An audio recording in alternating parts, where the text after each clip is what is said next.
স্ত্রীকে এক তালাক দেওয়ার পর স্বাভাবিকভাবে সংসার করা যাবে কিনা?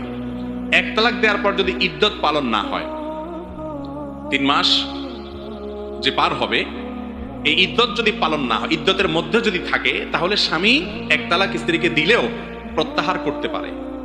এই তালাককে বলা হয় প্রত্যাহারযোগ্য তালাক। এভাবে তালাক দেওয়াটাই হলো সুন্নাহ। যদি দিতে হয়, মনে হলো যে না ঠিক আছে আমি তালাকটা দিয়ে ফেলেছি, সঠিক করি নাই, একসাথে থাকা দরকার, অথবা স্ত্রী আমার কাছে অনুতপ্ত হয়েছে বা তার প্রতি আমি অবিচার করে ফেলেছি, এখন ফেরত নিতে চাই, সুযোগ আছে। এক তালাক দিয়েছেন, ইদ্যত এখনো ক্রস করে নাই, তাহলে শুধু যদি মুখে বলেন আমি প্রত্যাহার করলাম, অথবা স্বামী স্ত্রী হিসেবে বসবাস শুরু করলেন, তাহলে প্রত্যাহার হয়ে গেল। তালাক কিন্তু একটা দেওয়া শেষ, আর 2টার পাওয়ার থাকবে, একসাথে থাকতে পারবেন।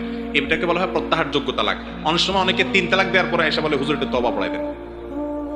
তওবায় কাজ হবে? 3 তালাক দেওয়া আর চুরি ভরা একই সময়। একবার এক তালাক দিলেন, আবার এক তালাক দিলেন, আবার অনেকে 3 না 300 তালাক দেওয়া শেষ, কয়দিন পর পরই তালাক দেয়। এরপর এসে